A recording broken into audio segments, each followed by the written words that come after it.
자, 이슈 포커스 기호일보 한동식 국장과 함께합니다. 자, 한동식 국장님 안녕하십니까? 네, 안녕하세요. 네. 인천에서도 그 병상 배정을 기다리던 코로나19 확진자가 숨지는 상황이 발생했다고 하죠. 네, 어찌된 일입니까? 네, 코로나19 환자 급증으로 병상 대기 중 사망하는 환자가 수도권에서 속출하고 있는데요. 인천에서도 그제 병상 대기 중이던 코로나19 환자 한 명이 숨지는 상황이 발생했습니다. 인천에서는 어제 46명이 신규로 확진돼 누적 확진자는 2,427명으로 늘었습니다.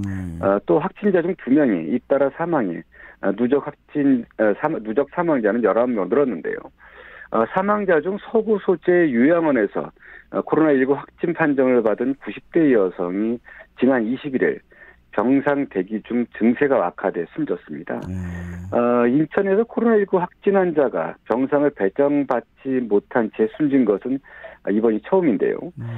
시는 지난 20일 오전 3시께부터 서구 소재 요양원에서 입소자 등 20여 명이 코로나19에 확진되는 등 집단 감염이 발생하자 중앙수습본부에 병상 배정을 요청하고 요양원을 코호트 격리 조치했습니다.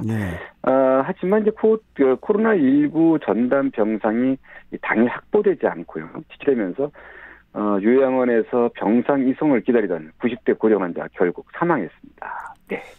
그러니까 결국 시설 부족이 이 사망자 발생의 가장 큰 원인으로 꼽을 수 있겠는데요. 아니, 그동안 그 시설 확충은 어느 정도 하지 않았습니까? 인천에서도? 네, 그렇습니다. 인천시는 이달 들어 중증 환자 병상을 5개 더 확보했지만요. 지난 8일부터 가용 병상은 최대 3개 수준을 벗어나지 못하고 있습니다. 이제 그래도 그럴 것이 최근에 요양원이라든가 이제 그 고령자들을 중심으로 그 확진자가 계속 늘어나고 있는데요. 현재 인천에 남아있는 중증 전용 병상은 총 27개 중 1개뿐입니다. 시는 당초 21개였던 중증 병상을 지난 15일 25개로 늘린 데 이어서 17일까지 그 27개로 다시 확정했습니다.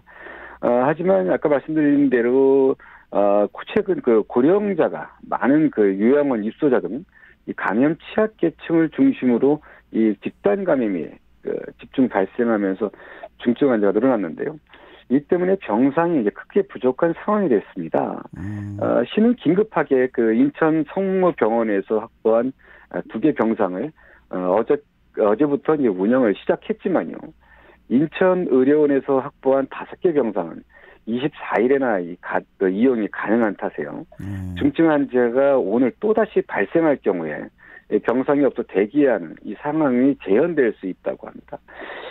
또 하나의 문제는요. 의료진이 크게 부족하다는 점입니다. 그렇죠.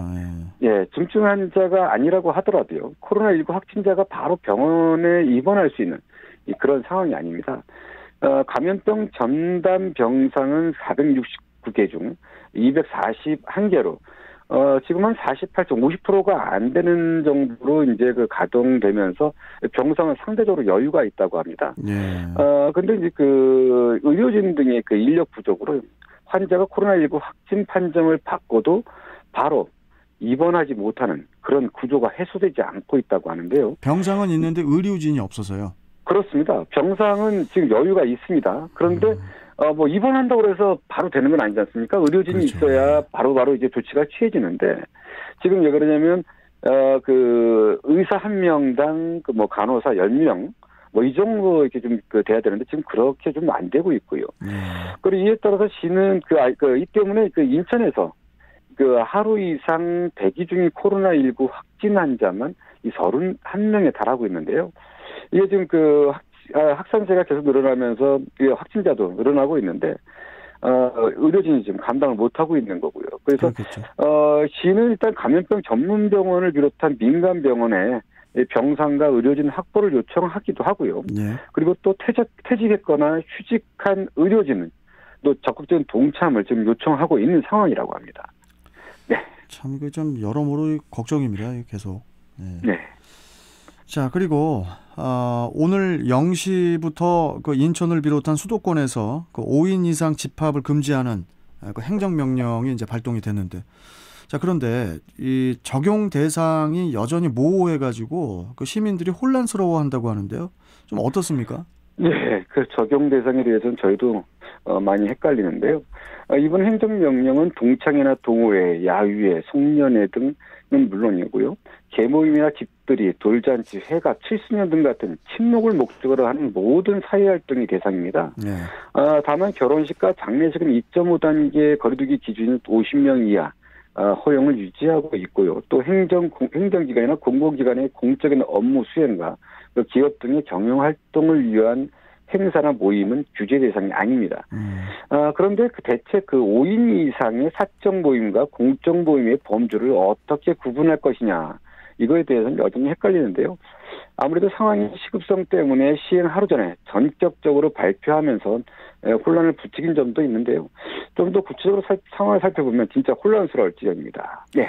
자, 그렇다면은 이 사적 모임과 공적 모임을 구분하는 기준이 무엇인지, 뭐 예를 들어서 5명의 가족이 식사를 한다고 했을 때 이것은 뭐 허용이 되는 건가요? 가족이 하면은? 네. 많은 분들이 궁금해하는 점이기도 합니다.